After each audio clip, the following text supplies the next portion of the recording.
Reece. The homie Reece, you already know, man. It's Taylor Gang, I die. Who you with? Reece. Yeah. Who you with? Who you with? We back at it, man. Shout out to everybody. Stay tapped in on the radio side. We are streaming live, too. Shout out to my brother, Potty Ali, with the game. This will definitely be on the game, too. But we are listening live on Reec Show Live. Man, I got a special guest in the building. This dude is one of the funniest people I've ever seen on comedy, doing his thing, man. That tight jeans joke, bruh, had me on the floor, literally, man. So without further ado, we got T Murph in the building. What's up, big dog? Chilling, Playboy. How you feeling, man? And I'm feeling good. So some people, you know, we interview, we talk about, especially with business people, political people, all that. But when it comes to people like you, we got to hook you up with the biggest intro ever. So that's cool with you. We're gonna lock that in right now. You good with that? Cool. I'm cool. All right, cool. But let's go ahead and hook this man up right now with his biggest intro ever. It's all about that star power.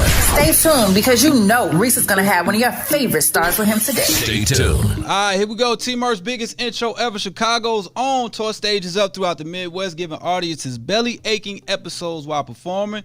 As he constantly perfects his comedic craft all over the country, he consistently steals scenes on the screen as well. Those are Entertainment Weekly's words. It's not mine, all right? He gives us memorable moments on and off the screen. He's been racking up IMDb credits left and right, including appearances on Saturday Night Live, Key and Peele, Comedy Central's Kevin Hart, The Next Level, EPIX, Get Shorty, NBC'S CHICAGO Fire, BET Comic View, and I feel like you're going to end up being on somebody's barber channel, too, and a fitness show in the works, more than likely, all right? The guy who helped us discover that white folks don't wash their legs, all right? The man, the beard, the legend. T Murph is live on the Reec Show. What's good, bro? I'm chilling, man. I'm chilling. I'm happy to be here, bro. That's what's up, man. Straight up. That woke me up. There we go. There we go.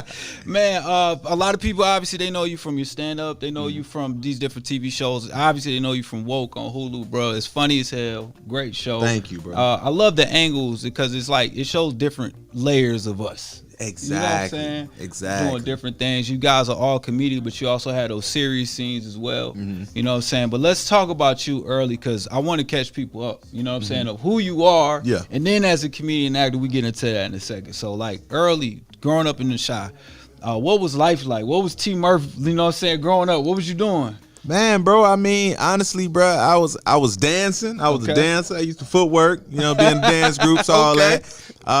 And yeah, you were cracking jokes about it, but bro, I was a barber. I was a barber for a long time. So like, I picked the clippers up at like the age of 13, man. Like, so I started cutting hair in like the 8th grade. Yeah. And I put to it. Yeah, and I didn't put the clippers down probably until like 2016, 2017. Wow, that's what's up. So man. yeah, man. So I was a barber for a long time, bro. He been trying to get that check too. Yeah, That was my first hustle too, selling candy and then cutting hair. My pops taught me how to cut hair, and I was like, yeah, I'm about to get everybody. You get all the homies, man. Right. You know, the little 5s and 10s come a long way. They come in handy. And then everybody start getting braids and dreads. It kind of messed me up, but it's all good. You know what I'm saying? It messed the market up. You know what I'm saying? Killed it. Right, man. So you growing up, you doing these different things, you know, getting into it, man. Early influences. Let's talk about this first, because every dope comedian, not every comedian, every dope comedian, I want to put you in that category.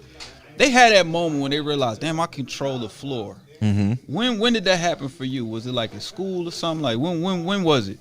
Honestly, it happened at the shop. So working in the barbershop, I would have everybody laughing, cracking jokes, hee ha ha, and whatnot. And then people would just tell me like, "Hey man, I think you missed your calling, bro. You should try stand up." And I was like, "I don't know, man. You know what I mean? I was complacent. You know what I mean? I had a dope car, a nice crib. You know what I mean? Motorcycle. I'm like, I'm cool. Yeah, I'm doing all right. Yeah. You know. But one day I decided to go and try my hand at an open mic, and then. Man, bro, that was a high like no other. Yeah, you know what I mean. And after that was all she wrote. I just kept going and kept trying, and now here we are. That's what's up. Let me hit the hype bell for that, man. So it's different, and I know you got people that's family funny. They the funny person, they family or class funny or barbershop funny. You know what I'm saying? But it's a different animal when you get on that stage and it's just you and that mic, and then everybody else in front of you. You know what I'm saying? But you've been killing that. So man, I want to hit the hype bell, salute you for that, because that's a hell of a transition, bro. Yeah, man, it's different. I always tell people when you're a comedian, it's not like, you know, other forms of entertainment or other forms of you know, like acting and whatnot. Right. When you're a comic, it's literally just you versus the audience. You know what I mean? There's no pause button. There's no stop. Let's do that scene again. Oh, that joke didn't work. Let me run it back one more time. Like, no, it's just you. Yeah. You know what I mean? So it takes a certain level of insanity. Yeah, to do that, right? To get up there on that stage and be like, oh, I'm gonna go make these strangers laugh. I feel you on that, man. And I see that, like, and I'm not saying nothing negative or disrespectful. I'm gonna say that up front. When you think about what Tip just did when he was performing comedy, and it's like when you a hip hop star, he's a star. We all know that, movies and all that, right? But you have a song that gets out, people like it. So when you go perform that song, you know you kind of gonna get a gauge on the audience is gonna be receptive. With comedy, he don't know what they're gonna be receptive of, and it's a different beast. You know what I'm saying? Yeah. So I get exactly what you're saying by that. You know what I'm saying? So I appreciate you putting that out here, man. Let's talk about influences, because Chi-Town got a lot of like comedy gold coming out there, even from Bernie Mac to Rel to Michael Collier to like so many dope comedians, man. How was that being part of that history, and then you really doing your thing? Man, it's dope. I'll say that it's really humbling to be embraced by your peers and then people that you looked up to. So like I've had brothers like Deion Cole go on, you know, Larry King Live, and then they ask him like who's up next out of the Chi, and he like, oh man, this is young dude T Murph, man. That's crazy. Yeah, and I'm like, yo, that's like, bro, I remember watching Deion with a notepad on Comic View. You know what I mean? Him coming to my college. Corey Holcomb, another brother that embraces me. Corey gave me my first viral moment, bro. Come on, bro. Like my first viral studio interview moment. It was Corey Holcomb. He said something so wild. Bro. We was in there cracking up, but it was crazy. Bro, he asked me on his podcast, you know, the 5150 show. And Corey don't invite everybody on his podcast. You know what I mean? You got to be a thorough type of individual for Corey to rock with you. That's why I appreciated him for that interview, because he don't interview with everybody too. So I appreciate that. But yeah, that's he checking credentials before he can come on. He like, hey, what's up with dude?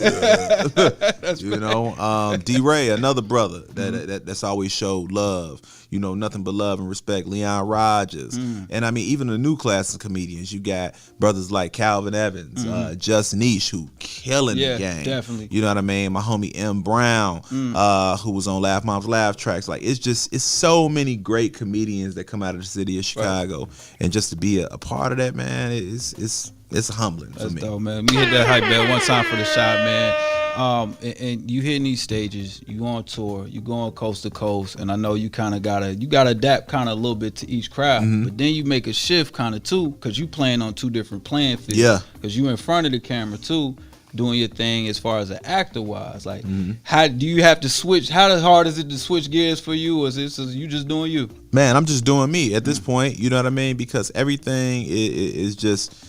Even with Clovis, even with the character that I'm playing right now, you know, there's a certain portion of yourself that you put into that. Right. You know what I mean? And then even with acting, even with comedy, like I was just in Virginia Beach, and I do the same set everywhere because I want to make sure that the set works, you know, universally. So it's like when I put the special out, I need for everybody to be laughing. That's true. I'm not trying to just target this demographic or this audience. I'm talking about me and my life, and it's not about whether or not you can relate to it, because I can draw a picture for you and make it funny. Let me hit that hype bell for that, man. And that's real dope. I kind of talked about that with Michael Collier, and he was like, I never wanted to be, I can be a little raunchy, but I never wanted to be super blue, because I wanted to be able to get across to so many people. Exactly. You know what I'm saying? And share my story and give them some light. So that's what's up, bro. So at the end of the day, they buying you. Exactly. Yeah. Exactly. And I mean, when you do that, that's why you got, you know, brothers like Kevin Hart, who are Kevin's the biggest comedian on the planet. That's facts. You know what I mean? You got Dave Chappelle, because it's like when you sit up there and you listen, his perspective and his insight is going to draw you in. Right. You know what I mean? He going to give you a funny spin on something that you thought you would never laugh at. That's true. That's what I said earlier. You talking about them jeans, bro. I almost died. Like, it was literally really funny. You know what I'm saying? Yeah. Hey, you add some physical comedy to it too. Yes, sir. So that's super dope, man. That's super dope. So let's talk about Hulu a little bit, man. Woke season 2. You know what I'm saying? Y'all jumping into this thing, man. You bringing back Abraham Lincoln, add Broham Lincoln, and all the crew. I'm trying to get there. It's almost summertime. I still got my winter body. So, you know what I'm saying? But talk to me about, like, the character, what's going on in season 2. Y'all still gonna have to watch it though. We ain't gonna give you everything. Yeah. So in season 2, I mean, it's a little more of watching Keith expand upon what he's learned, his wokeness. Okay. And then also trying to navigate, woke, but also the financial gains that come along with people trying to capitalize off of you and your brand and things of that sort. That's true. Because season 1, the only person trying to capitalize off him was Clovis. You know what I mean?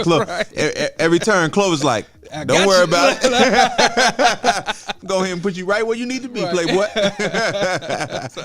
Everybody need a friend like that. Yeah, man. We got to get this bag. Right. You know what I mean? It ain't right if you ain't getting that bag. Yeah. So, now Clovis, he looks different. He feels different. He's in shape this season. He got abs. You know what I mean? And he's trying, that's just another trick in the bag to go ahead and get out there and get on the ladies. You know what I mean? Yeah. So, this season is really dope. It's funny. You get to follow every character individually. Everybody gets their own time to shine. Sashir Zamata, she's on the show from SNL. You got Blake Anderson, who's on the show from Workaholics. Yeah, the cast is ridiculous, man. I'm cutting you off on purpose. I need y'all to watch Woke because that cast is bar none. And the way you guys work together and the chemistry, it seems crazy. I know, like, when they say cut, I feel like the party's still going. Oh, yeah. We laughing and cracking jokes throughout the day, man, the entire time. I mean, but that's one of the good things about having a cast full of comedians because you allow those comics free range to be themselves. Yeah. And when you do that, you can't help but have funny moments that you didn't even write or didn't even think to put in the script because at times we just bantering and they like, wait, no, we're going to keep that. Do that again. All right, cool. You know what I mean? This is what we doing anyway. Yeah. I like it, man. T Murph is in the building. If you listening on the radio side, I appreciate y'all tuning in. We kind of talking about Woke a little bit and the camaraderie on scene. Give me one of those moments during the first season where y'all was off camera and you was like, oh, this is going to be crazy. We were off camera, man. It has to be when we were sitting in the back, season 1, and I know there's something good coming. We sitting in the back, season 1. We off camera, we chilling or whatever. And Blake, I walk in and I see Blake with them cornrows, bro. I was on the floor, bro. So I recorded them, but I recorded them to Mario. Braid my hair, come on. I was like, yo, man, not that I hear Blake with the Bone Thugs and Harmonies, man. Oh man, not the Crucial Conflict. Yeah, for real though. That's crazy. That's definitely lit right there, bro. So yeah, so y'all get ready. Season 2 gonna be action packed. It's gonna be crazy. Y'all had some crazy moments too. Definitely, and especially between y'all two, man. Well, like I said, that wash your legs junk was so funny. He was like, hold on. So tell me, he said, get up, show me how you wash up. Because I need to see. Right. Black folks, we visual. We visual. We got visual. See I need to see what you're talking about because you ain't using no washcloth. Hold on now. Let me show me how you wash up. Yeah. Cause we friends. You can't be sitting on my couch and you ain't clean. Come on, man. So he basically was like, I just hit the hot spots. He was like, nah, bro. Hold on. Nah, you nasty. Right. You dirty a little bit. All right. Talking about legs don't get dirty. That's crazy. The hell they don't. Right. But y'all, and see, with those types of moments, and they're comedic, but they also give you able to have a dialogue between the races. You know what I'm saying? We could talk and have fun with it and talk about culturally how we do things, how we, learn and how we help each other grow, even though it's coming off funny as heck. You know what I'm saying? Exactly. And that's just what it is. I mean, because people, you can laugh at the differences between us, right? A lot of people think that, oh man, you can't talk about this, you can't talk, man. Everything is able to be laughed at, right? As long as we're not bashing each other, why can't we sit up here and laugh about the differences amongst us? Because culturally, yes, we are different. We are, yeah. We're different. Black folks, we don't play no games. Right. You know what I mean? I talk to some of my white homies all the time about how they treat their shoes. I just don't understand it. It's like borderline abusive. I just don't understand it. Black people, we have a complex because growing up, we didn't get a lot. Yeah. We didn't get a lot. So the shoes that we had to make sure that we kept them clean. And that's something that we carried with us into adulthood. Yeah. So, and I don't know about my white homies. Maybe they had a whole lot of shoes, but I know I see how they abuse them Air Force Ones. And let me tell you something. The creases at the bottoms, and I was like, wow. You can barely find a pair of crispy whites right now, but as soon as they get them, they go outside and go ultimate kickball with it. I'm talking about just dragging them through the mud, just everything, and wear them. Yeah, and wear nonstop, no socks. Right.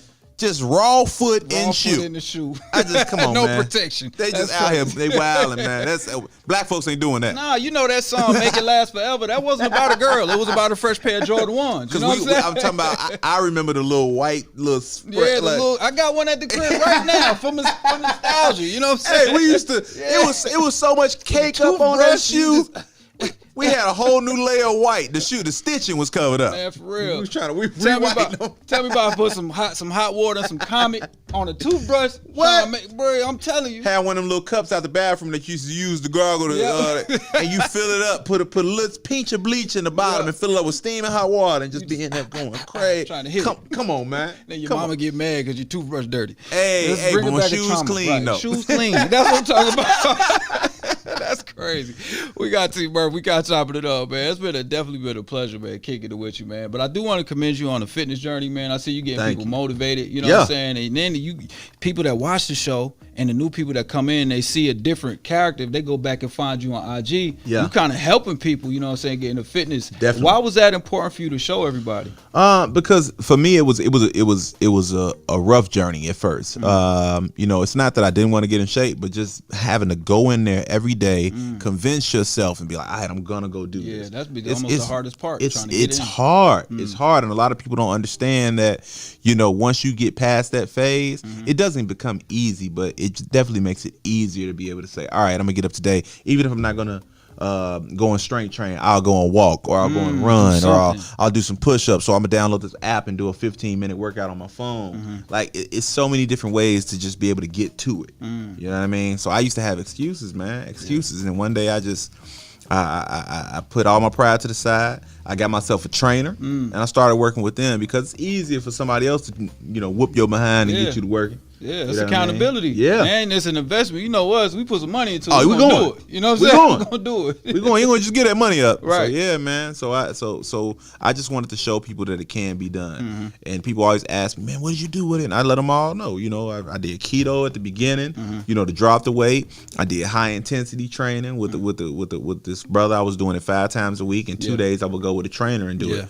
And then once I drop my weight to the point where I felt like, okay, this is comfortable. It's good. Good look. I started strength training, and I switched over my diet to carb cycling. But that was it, man. It was just like I just stayed consistent and stayed on it. Got you, man. Let me hit the hype bell for that, man. Like I said, bro, you motivating people, and that building that accountability is key. And the way you're talking right there is commitment. And the hardest part about getting to the gym a lot of times is getting to the gym. You know what I'm saying? Once you get there, I'm here now. I'm gonna do my thing. You there because you ain't gonna make no wasted trip. Right. Once you there, it's like, all right, I gotta pick these weights up. That's facts. Well, I gotta hop on this treadmill. I gotta hit this bike. You know what I mean? That's facts, bro. Shout out to my trainer too, Fred FDL Train, man. He's the same thing. He told me because I grew up an athlete, so I was like, bro, I want to get back to where I'm at. He was like, dog, you didn't get big in one day. You know what I'm saying? It's gonna take some time, but just be consistent, and it's starting to turn around. So shout out to him, man. Shout out to everybody that's trying to get unfluffy. You know sir. Y'all can do it. So yeah, all right, man. Let me hit you with these fast 4 questions before we get up out of here, man. One thing you wish everybody knew about T Murph before they met you. That I don't like people touching my beard. Okay, that makes a whole lot of. I don't either, and I don't really have one. You know what I'm saying? I get it. Do not put your hands in my face. That's what's up. All right, man. If you could go on a comedy tour with 4 other comedians, but y'all are also shooting a reality show at the same time, who would it be? First and foremost, it's got to be the GOAT, Dave Chappelle. There we go. I need Chappelle on there. And then for the other 4 comedians, I'm gonna pick my homies, man.